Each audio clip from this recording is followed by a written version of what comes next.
ಇವತ್ತು ಫುಲ್ ಹಗರಣ ರಾಜ್ಯದಲ್ಲಿ ಕಾಂಗ್ರೆಸ್ ಸರ್ಕಾರ ಬಂದಾಗಿನಿಂದ ಒಂದಲ್ಲ ಒಂದು ಹಗರಣಗಳ ಕುರಿತು ಸುದ್ದಿ ಆಗ್ತಾನೆ. ಇತ್ತೀಚೆಗೆ ಸಿಎಂ ಸಿದ್ದರಾಮಯ್ಯ ವಿರುದ್ಧ ಮೂಡ ಹಗರಣದ ಆರೋಪ ಬಂತು. ವಾಲ್ಮೀಕಿ ಅಭಿವೃದ್ಧಿ ನಿಗಮದ ಹಗರಣ ಸೇರಿದಂತೆ ಅನೇಕ ಹಗರಣಗಳು ಬೆಳಕಿಗೆ ಬರ್ತಾ ಇದೆ. ಇದರ ಮಧ್ಯೆ ರಾಜ್ಯ ಸರ್ಕಾರದ ಮೇಲೆ ಮತ್ತೊಂದು ಹಗರಣದ ಆರೋಪ ಕೇಳಿ ಬಂದಿದೆ. ಅದು ಕೂಡ ₹1 ₹2 ಅಲ್ಲ, 17,000 ಕೋಟಿ ಆರೋಪ. ಏನದು ಸ್ಟೋರಿ?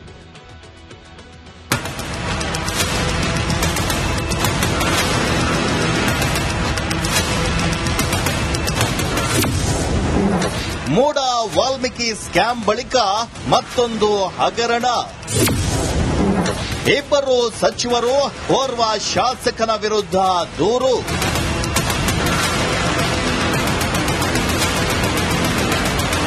ಸಿದ್ದು ಸರ್ಕಾರದ ವಿರುದ್ಧ ಮತ್ತೊಂದು ಹಗರಣದ ಬಾಂಬ್ ಸಿಡಿದಿದೆ.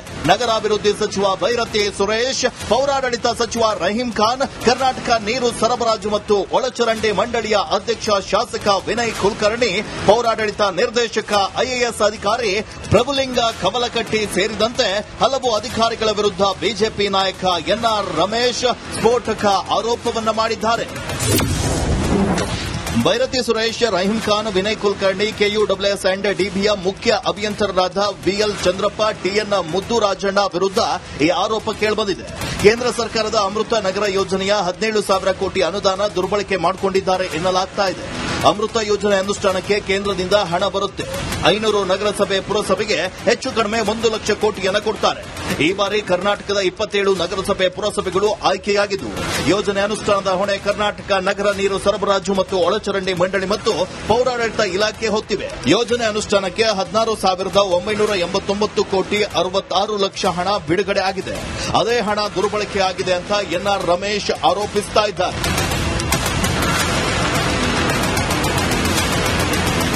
7,281 ಪುಟಗಳ ದಾಖಲೆಗಳನ್ನು ಬಿಡುಗಡೆ ಮಾಡಿದ್ದಾರೆ. ನಗರಾಭಿವೃದ್ಧಿ ಸಚಿವರಾಗಿರ್ತಕ್ಕಂಥ ಬೈರತಿ ಸುರೇಶ್ ಅವರು, ಪೌರಾಡಳಿತ ಇಲಾಖೆ ಸಚಿವರಾಗಿರ್ತಕ್ಕಂಥ ರಹೀಂ ಖಾನ್ ಅವರು, ನಗರ ಅಭಿವೃದ್ಧಿ ಇಲಾಖೆ ಅಧೀನಕ್ಕೆ ಒಳಪಟ್ಟಿರತಕ್ಕಂಥ ಕರ್ನಾಟಕ ನಗರ ನೀರು ಸರಬರಾಜು ಮತ್ತು ಒಳಚರಂಡಿ ಮಂಡಳಿಯ ಅಧ್ಯಕ್ಷರಾಗಿರ್ತಕ್ಕಂಥ ಶಾಸಕ ವಿನಯ್ ಕುಲಕರ್ಣಿ ಅವರು, ಇವರು 3 ಜನ ಒಂದಾಗಿ ₹15ಕ್ಕೂ ಹೆಚ್ಚು ಮೊತ್ತವನ್ನ ಕಮಿಷನ್ ರೂಪದಲ್ಲಿ ಪೂರ್ವ ನಿಗದಿತ ಗುತ್ತಿಗೆದಾರರಿಂದ ಪಡೆದು ಈ 17,000 ಕೋಟಿ ರೂಪಾಯಿಯಷ್ಟು ಮೊತ್ತದಲ್ಲಿ ಸುಮಾರು 12,000 ರಿಂದ 13,000 ಕೋಟಿ ರೂಪಾಯಿಗೂ ಹೆಚ್ಚು ಹಣವನ್ನು ದುರ್ಬಳಕೆ ಮಾಡಿಕೊಳ್ಳುವಂತಹ ಸಂಬಂಧಪಟ್ಟ ದಾಖಲೆಗಳನ್ನು ಇವತ್ತು ನಾನು ಬಿಡುಗಡೆ ಮಾಡಿ ಬೃಹತ್ ಹಗರಣದ 7,281 ಪುಟಗಳ ದಾಖಲೆ ಸಹಿತ ಲೋಕಾಯುಕ್ತಕ್ಕೆ ದೂರು ನೀಡಲಾಗಿದೆ. ಈ ಹಗರಣ ಅದ್ಯಾವ ಹಂತಕ್ಕೆ ಹೋಗುತ್ತೋ ಕಾದ್ ನೋಡಬೇಕಿದೆ. Bureau report, Republic Kannada. Ramesh ಇಂಥ ಅನೇಕ ದಾಖಲೆಗಳನ್ನು ಬಿಡುಗಡೆ ಮಾಡ್ತಾನೆ ಇರ್ತಾರೆ ನಿರಂತರವಾಗಿ. ಎಲ್ಲಿಂದ ಸಿಗುತ್ತೇನಪ್ಪ ಇವರಿಗೆಲ್ಲ? ಬಟ್ ಅದು ಒಂದು ಸತ್ಯಾಂಶ ಆಗಿ ಒಂದು ತನಿಖೆಯಾಗಿ ಶಿಕ್ಷೆಗಳಾದಾಗ ಅದರ ಪವರ್ ಜಾಸ್ತಿ ಆಗಿದೆ. ಇನ್ಯಾವು ಈಗ ಒಂದು ಅವರ ಕಂಪ್ಲೇಂಟ್ ಜೊತೆ ಒಂದು ಮಾತು ಹೇಳ್ತಾರೆ, 15% ಕಮಿಷನ್ ಮೊದಲೇ ತಗೊಂಡಿದ್ದಾರೆ ಮತ್ತೊಂದು ಮಗದು ಅಂತೇಳಿ. ನೋಡಿ ವೀಕ್ಷಕರು, ಒಂದು ಮಾತು ಹೇಳ್ತೀನಿ ನಿಮ್ಗೆ ಬಹಳ ಆಶ್ಚರ್ಯ ಆಗ್ಬೋದು. 4 ಲಕ್ಷ ಕೋಟಿ ಅಲ್ವಾ ನಮ್ಮ ಬಜೆಟ್? ಆಗ ಒಂದು ಕ್ಯಾಲ್ಕುಲೇಷನ್ ಹಾಕ್ತಾರೆ ರಾಜಕಾರಣಿಗಳು. ಏನು ಗೊತ್ತಾ, ಅದರಲ್ಲಿ 20% ಎಷ್ಟು ಗೊತ್ತಾ? 80,000 ಕೋಟಿ. 4 ಲಕ್ಷ ಕೋಟಿಯಲ್ಲಿ 20% ಅಂದ್ರೆ ಎಷ್ಟು ಹೇಳಿ? 80,000 ಕೋಟಿ. ಅದು ಯಾರಿಗೆ ಹೇಳಿ? ರಾಜಕಾರಣಿಗಳಿಗೆ, ಅಧಿಕಾರಿಗಳಿಗೆ, ಗುತ್ತಿಗೆದಾರರಿಗೆ. ಫಿಕ್ಸು. ಅದು ನಡೆದ್ರೆ ಸಮಾಧಾನ. 20% ಅಲ್ಲ ಚೆನ್ನಾಗಿದೆ ಅಂತ. 40-60 ಆದ್ರೆ ರಾಜ್ಯವನ್ನು ಕಾಪಾಡೋರು ಯಾರು ಸ್ವಾಮಿ? ಬನ್ನಿ, ಇದೇನು ಅಮೃತ್ ಯೋಜನೆ ಆರಂಭಿಸಿರೋ ಬಗ್ಗೆ ಇವತ್ತು ಫುಲ್ ಹಗರಣ ರಾಜ್ಯದಲ್ಲಿ ಕಾಂಗ್ರೆಸ್ ಸರ್ಕಾರ ಬಂದಾಗಿನಿಂದ ಒಂದಲ್ಲ ಒಂದು ಹಗರಣಗಳ ಕುರಿತು ಸುದ್ದಿ ಆಗ್ತಾನೆ. ಇತ್ತೀಚೆಗೆ ಸಿಎಂ ಸಿದ್ದರಾಮಯ್ಯ ವಿರುದ್ಧ ಮೂಡ ಹಗರಣದ ಆರೋಪ ಬಂತು. ವಾಲ್ಮೀಕಿ ಅಭಿವೃದ್ಧಿ ನಿಗಮದ ಹಗರಣ ಸೇರಿದಂತೆ ಅನೇಕ ಹಗರಣಗಳು ಬೆಳಕಿಗೆ ಬರ್ತಾ ಇದೆ. ಇದರ ಮಧ್ಯೆ ರಾಜ್ಯ ಸರ್ಕಾರದ ಮೇಲೆ ಮತ್ತೊಂದು ಹಗರಣದ ಆರೋಪ ಕೇಳಿ ಬಂದಿದೆ. ಅದು ಕೂಡ ₹1 ₹2 ಅಲ್ಲ, 17,000 ಕೋಟಿ ಆರೋಪ. ಏನದು ಸ್ಟೋರಿ?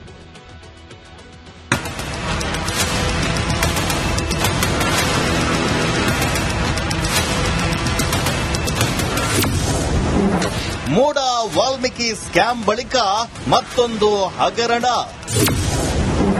ಇಬ್ಬರು ಸಚಿವರು, ಓರ್ವ ಶಾಸಕನ ವಿರುದ್ಧ ದೂರು.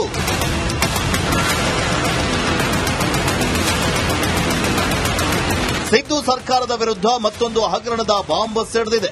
ನಗರಾಭಿವೃದ್ಧಿ ಸಚಿವ ಬೈರತಿ ಸುರೇಶ್, ಪೌರಾಡಳಿತ ಸಚಿವ ರಹೀಂ ಖಾನ್, ಕರ್ನಾಟಕ ನೀರು ಸರಬರಾಜು ಮತ್ತು ಒಳಚರಂಡಿ ಮಂಡಳಿಯ ಅಧ್ಯಕ್ಷ ಶಾಸಕ ವಿನಯ್ ಕುಲಕರ್ಣಿ, ಪೌರಾಡಳಿತ ನಿರ್ದೇಶಕ ಐಎಎಸ್ ಅಧಿಕಾರಿ ಪ್ರಭುಲಿಂಗ ಕಮಲಕಟ್ಟಿ ಸೇರಿದಂತೆ ಹಲವು ಅಧಿಕಾರಿಗಳ ವಿರುದ್ಧ ಬಿಜೆಪಿ ನಾಯಕ ಎನ್ಆರ್ ರಮೇಶ್ ಸ್ಫೋಟಕ ಆರೋಪವನ್ನ ಮಾಡಿದ್ದಾರೆ. ಬೈರತಿ ಸುರೇಶ್, ರಹೀಂ ಖಾನ್, ವಿನಯ್ ಕುಲಕರ್ಣಿ, ಕೆಯುಡಬ್ಲ್ಯೂಎಸ್ ಅಂಡ್ ಡಿಬಿಯ ಮುಖ್ಯ ಅಭಿಯಂತರರಾದ ವಿಎಲ್ ಚಂದ್ರಪ್ಪ, ಟಿಎನ್ ಮುದ್ದುರಾಜಣ್ಣ ವಿರುದ್ಧ ಈ ಆರೋಪ ಕೇಳಿಬಂದಿದೆ. ಕೇಂದ್ರ ಸರ್ಕಾರದ ಅಮೃತ ನಗರ ಯೋಜನೆಯ 17,000 ಕೋಟಿ ಅನುದಾನ ದುರ್ಬಳಕೆ ಮಾಡಿಕೊಂಡಿದ್ದಾರೆ ಎನ್ನಲಾಗ್ತಾ ಇದೆ. ಅಮೃತ ಯೋಜನೆ ಅನುಷ್ಠಾನಕ್ಕೆ ಕೇಂದ್ರದಿಂದ ಹಣ ಬರುತ್ತೆ. 500 ನಗರಸಭೆ ಪುರಸಭೆಗೆ ಹೆಚ್ಚು ಕಡಿಮೆ 1 ಲಕ್ಷ ಕೋಟಿಯನ್ನು ಕೊಡ್ತಾರೆ. ಈ ಬಾರಿ ಕರ್ನಾಟಕದ 27 ನಗರಸಭೆ ಪುರಸಭೆಗಳು ಆಯ್ಕೆಯಾಗಿದ್ದವು. ಯೋಜನೆ ಅನುಷ್ಠಾನದ ಹೊಣೆ ಕರ್ನಾಟಕ ನಗರ ನೀರು ಸರಬರಾಜು ಮತ್ತು ಒಳಚರಂಡಿ ಮಂಡಳಿ ಮತ್ತು ಪೌರಾಡಳಿತ ಇಲಾಖೆ ಹೊತ್ತಿವೆ. ಯೋಜನೆ ಅನುಷ್ಠಾನಕ್ಕೆ 16,989 ಕೋಟಿ 66 ಲಕ್ಷ ಹಣ ಬಿಡುಗಡೆ ಆಗಿದೆ. ಅದೇ ಹಣ ದುರ್ಬಳಕೆ ಆಗಿದೆ ಅಂತ ಎನ್ಆರ್ ರಮೇಶ್ ಆರೋಪಿಸ್ತಾ ಇದ್ದಾರೆ.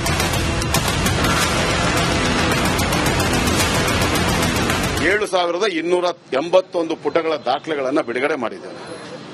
ನಗರಾಭಿವೃದ್ಧಿ ಸಚಿವರಾಗಿರ್ತಕ್ಕಂಥ ಬೈರತಿ ಸುರೇಶ್ ಅವರು, ಪೌರಾಡಳಿತ ಇಲಾಖೆ ಸಚಿವರಾಗಿರ್ತಕ್ಕಂಥ ರಹೀಂ ಖಾನ್ ಅವರು, ನಗರ ಅಭಿವೃದ್ಧಿ ಇಲಾಖೆ ಅಧೀನಕ್ಕೆ ಒಳಪಟ್ಟಿರತಕ್ಕಂಥ ಕರ್ನಾಟಕ ನಗರ ನೀರು ಸರಬರಾಜು ಮತ್ತು ಒಳಚರಂಡಿ ಮಂಡಳಿಯ ಅಧ್ಯಕ್ಷರಾಗಿರ್ತಕ್ಕಂಥ ಶಾಸಕ ವಿನಯ್ ಕುಲಕರ್ಣಿ ಅವರು, ಇವರು 3 ಜನ ಒಂದಾಗಿ ಶೇಕಡಾ 15ಕ್ಕೂ ಹೆಚ್ಚು ಮೊತ್ತವನ್ನ ಕಮಿಷನ್ ರೂಪದಲ್ಲಿ ಪೂರ್ವ ನಿಗದಿತ ಗುತ್ತಿಗೆದಾರರಿಂದ ಪಡೆದು ಈ 17,000 ಕೋಟಿ ರೂಪಾಯಿಯಷ್ಟು ಮೊತ್ತದಲ್ಲಿ ಸುಮಾರು 12ರಿಂದ 13,000 ಕೋಟಿ ರೂಪಾಯಿಗೂ ಹೆಚ್ಚು ಹಣವನ್ನು ದುರ್ಬಳಕೆ ಮಾಡಿಕೊಳ್ಳುವಂತಹ ಸಂಬಂಧಪಟ್ಟ ದಾಖಲೆಗಳನ್ನು ಇವತ್ತು ನಾನು ಬಿಡುಗಡೆ ಮಾಡಿ ಬೃಹತ್ ಹಗರಣದ 7,281 ಪುಟಗಳ ದಾಖಲೆ ಸಹಿತ ಲೋಕಾಯುಕ್ತಕ್ಕೆ ದೂರು ನೀಡಲಾಗಿದೆ.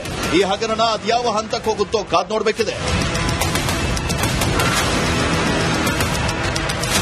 Bureau report, Republic Kannada.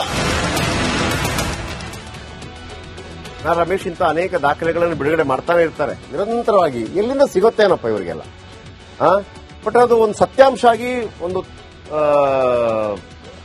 ತನಿಖೆಯಾಗಿ ಶಿಕ್ಷೆಗಳಾದಾಗ ಅದರ ಪವರ್ ಜಾಸ್ತಿ ಆಗಿದೆ. ಇನ್ಯಾವು ಈಗೊಂದು ಅವರ ಕಂಪ್ಲೇಂಟ್ ಜೊತೆ ಒಂದು ಮಾತನ್ನು ಹೇಳ್ತಾರೆ, 15% ಕಮಿಷನ್ ಮೊದಲೇ ತಗೊಂಡಿದ್ದಾರೆ ಮತ್ತೊಂದು ಮಗದೊಂದು ಅಂತೇಳಿ. ನೋಡಿ ವೀಕ್ಷಕರು, ಅದು ಮಾತು ಹೇಳ್ತೀನಿ ನಿಮಗೆ ಬಹಳ ಆಶ್ಚರ್ಯ ಆಗ್ಬೋದು. 4 ಲಕ್ಷ ಕೋಟಿ ಅಲ್ವಾ ನಮ್ಮ ಬಜೆಟ್? ಆಗ ಒಂದು ಕ್ಯಾಲ್ಕುಲೇಷನ್ ಹಾಕ್ತಾರೆ ರಾಜಕಾರಣಿಗಳೇನು ಗೊತ್ತಾ? ಅದರಲ್ಲಿ 20% ಎಷ್ಟು ಗೊತ್ತಾ? 80,000 ಕೋಟಿ. 4 ಲಕ್ಷ ಕೋಟಿಯಲ್ಲಿ 20% ಅಂದ್ರೆ ಎಷ್ಟು ಹೇಳಿ? 80,000 ಕೋಟಿ. ಅದು ಯಾರಿಗೆ ಹೇಳಿ? ರಾಜಕಾರಣಿಗಳಿಗೆ, ಅಧಿಕಾರಿಗಳಿಗೆ, ಗುತ್ತಿಗೆದಾರರಿಗೆ. ಫಿಕ್ಸು. ಅದು ನಡೆದ್ರೆ ಸಮಾಧಾನ. 20% ಅಲ್ಲ ಚೆನ್ನಾಗಿದೆ ಅಂತ. 40-60 ಆದ್ರೆ ರಾಜ್ಯವನ್ನು ಕಾಪಾಡೋರು ಯಾರು ಸ್ವಾಮಿ? ಬನ್ನಿ, ಇದೇನು ಅಮೃತ್ ಯೋಜನೆ ಆರಂಭಿಸಿರೋ ಬಗ್ಗೆ ಇವತ್ತು ಫುಲ್ ಹಗರಣ. ರಾಜ್ಯದಲ್ಲಿ ಕಾಂಗ್ರೆಸ್ ಸರ್ಕಾರ ಬಂದಾಗಿನಿಂದ ಒಂದಲ್ಲ ಒಂದು ಹಗರಣಗಳ ಕುರಿತು ಸುದ್ದಿ ಆಗ್ತಾರೆ. ಇತ್ತೀಚೆಗೆ ಸಿಎಂ ಸಿದ್ದರಾಮಯ್ಯ ವಿರುದ್ಧ ಮೂಡ ಹಗರಣದ ಆರೋಪ ಬಂತು. ವಾಲ್ಮೀಕಿ ಅಭಿವೃದ್ಧಿ ನಿಗಮದ ಹಗರಣ ಸೇರಿದಂತೆ ಅನೇಕ ಹಗರಣಗಳು ಬೆಳಕಿಗೆ ಬರ್ತಾ ಇದೆ. ಇದರ ಮಧ್ಯೆ ರಾಜ್ಯ ಸರ್ಕಾರದ ಮೇಲೆ ಮತ್ತೊಂದು ಹಗರಣದ ಆರೋಪ ಕೇಳಿ ಬಂದಿದೆ. ಅದು ಕೂಡ ₹1, ₹2 ಅಲ್ಲ, 17,000 ಕೋಟಿ ಆರೋಪ. ಏನದು ಸ್ಟೋರಿ?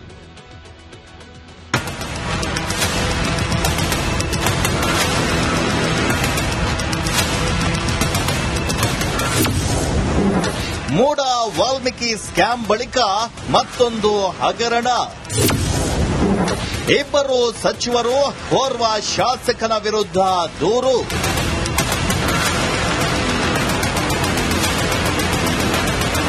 ಸಿದ್ದು ಸರ್ಕಾರದ ವಿರುದ್ಧ ಮತ್ತೊಂದು ಹಗರಣದ ಬಾಂಬ್ ಸಿಡಿದಿದೆ. ನಗರಾಭಿವೃದ್ಧಿ ಸಚಿವ ಬೈರತಿ ಸುರೇಶ್, ಪೌರಾಡಳಿತ ಸಚಿವ ರಹೀಂ ಖಾನ್, ಕರ್ನಾಟಕ ನೀರು ಸರಬರಾಜು ಮತ್ತು ಒಳಚರಂಡಿ ಮಂಡಳಿಯ ಅಧ್ಯಕ್ಷ ಶಾಸಕ ವಿನಯ್ ಕುಲಕರ್ಣಿ, ಪೌರಾಡಳಿತ ನಿರ್ದೇಶಕ ಐಎಎಸ್ ಅಧಿಕಾರಿ ಪ್ರಭುಲಿಂಗ ಕಮಲಕಟ್ಟಿ ಸೇರಿದಂತೆ ಹಲವು ಅಧಿಕಾರಿಗಳ ವಿರುದ್ಧ ಬಿಜೆಪಿ ನಾಯಕ ಎನ್ಆರ್ ರಮೇಶ್ ಸ್ಫೋಟಕ ಆರೋಪವನ್ನ ಮಾಡಿದ್ದಾರೆ. ಬೈರತಿ ಸುರೇಶ್, ರಹೀಂ ಖಾನ್, ವಿನಯ್ ಕುಲಕರ್ಣಿ, ಕೆಯುಡಬ್ಲ್ಯೂಎಸ್ ಅಂಡ್ ಡಿಬಿಯ ಮುಖ್ಯ ಅಭಿಯಂತರರಾದ ವಿಎಲ್ ಚಂದ್ರಪ್ಪ, ಟಿಎನ್ ಮುದ್ದುರಾಜಣ್ಣ ವಿರುದ್ಧ ಈ ಆರೋಪ ಕೇಳಿಬಂದಿದೆ. ಕೇಂದ್ರ ಸರ್ಕಾರದ ಅಮೃತ ನಗರ ಯೋಜನೆಯ 17,000 ಕೋಟಿ ಅನುದಾನ ದುರ್ಬಳಕೆ ಮಾಡಿಕೊಂಡಿದ್ದಾರೆ ಎನ್ನಲಾಗ್ತಾ ಇದೆ.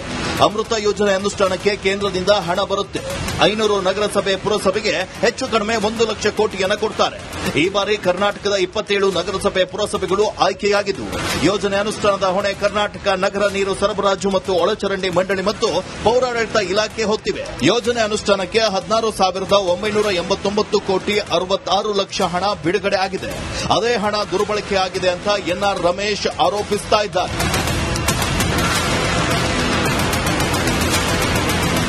7,281 ಪುಟಗಳ ದಾಖಲೆಗಳನ್ನು ಬಿಡುಗಡೆ ಮಾಡಿದೆ.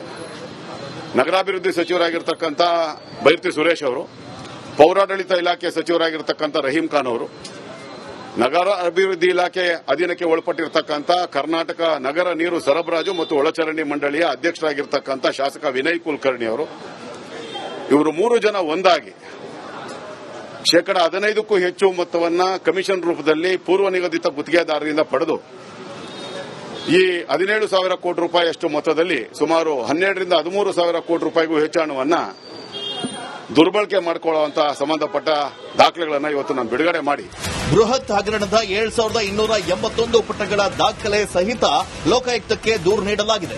ಈ ಹಗರಣ ಅದ್ಯಾವ ಹಂತಕ್ಕೆ ಹೋಗುತ್ತೋ ಕಾದ್ ನೋಡಬೇಕಿದೆ. Bureau report, Republic Kannada. Ramesh ಇಂಥ ಅನೇಕ ದಾಖಲೆಗಳನ್ನು ಬಿಡುಗಡೆ ಮಾಡ್ತಾನೆ ಇರ್ತಾರೆ ನಿರಂತರವಾಗಿ. ಎಲ್ಲಿಂದ ಸಿಗುತ್ತೇನಪ್ಪ ಇವರಿಗೆಲ್ಲ? ಬಟ್ ಅದು ಒಂದು ಸತ್ಯಾಂಶ ಆಗಿ ಒಂದು ತನಿಖೆಯಾಗಿ ಶಿಕ್ಷೆಗಳಾದಾಗ ಅದರ ಪವರ್ ಜಾಸ್ತಿ ಆಗಿದೆ. ಇನ್ಯಾವು ಈಗ ಒಂದು ಅವರ ಕಂಪ್ಲೇಂಟ್ ಜೊತೆ ಒಂದು ಮಾತನ್ನು ಹೇಳ್ತಾರೆ, 15% ಕಮಿಷನ್ ಮೊದಲೇ ತಗೊಂಡಿದ್ದಾರೆ ಮತ್ತೊಂದು ಮಗದೊಂದು ಅಂತೇಳಿ. ನೋಡಿ ವೀಕ್ಷಕರು, ಒಂದು ಮಾತು ಹೇಳ್ತೀನಿ ನಿಮಗೆ ಬಹಳ ಆಶ್ಚರ್ಯ ಆಗ್ಬೋದು. 4 ಲಕ್ಷ ಕೋಟಿ ಅಲ್ವಾ ನಮ್ಮ ಬಜೆಟ್? ಆಗ ಒಂದು ಕ್ಯಾಲ್ಕುಲೇಷನ್ ಆಗ್ತಾರೆ ರಾಜಕಾರಣಿಗಳೇನು ಗೊತ್ತಾ? ಅದರಲ್ಲಿ 20% ಎಷ್ಟು ಗೊತ್ತಾ? 80,000 ಕೋಟಿ. 4 ಲಕ್ಷ ಕೋಟಿಯಲ್ಲಿ 20% ಅಂದ್ರೆ ಎಷ್ಟು ಹೇಳಿ? 80,000 ಕೋಟಿ. ಅದು ಯಾರಿಗೆ ಹೇಳಿ? ರಾಜಕಾರಣಿಗಳಿಗೆ, ಅಧಿಕಾರಿಗಳಿಗೆ, ಗುತ್ತಿಗೆದಾರರಿಗೆ. ಫಿಕ್ಸು. ಅದು ನಡೆದ್ರೆ ಸಮಾಧಾನ. 20% ಅಲ್ಲ ಚೆನ್ನಾಗಿದೆ ಅಂತ. 40-60 ಆದ್ರೆ ರಾಜ್ಯವನ್ನು ಕಾಪಾಡೋರು ಯಾರು ಸ್ವಾಮಿ? ಬನ್ನಿ, ಇದೇನು ಅಮೃತ್ ಯೋಜನೆ ಆರಂಭಿಸಿರೋ ಬಗ್ಗೆ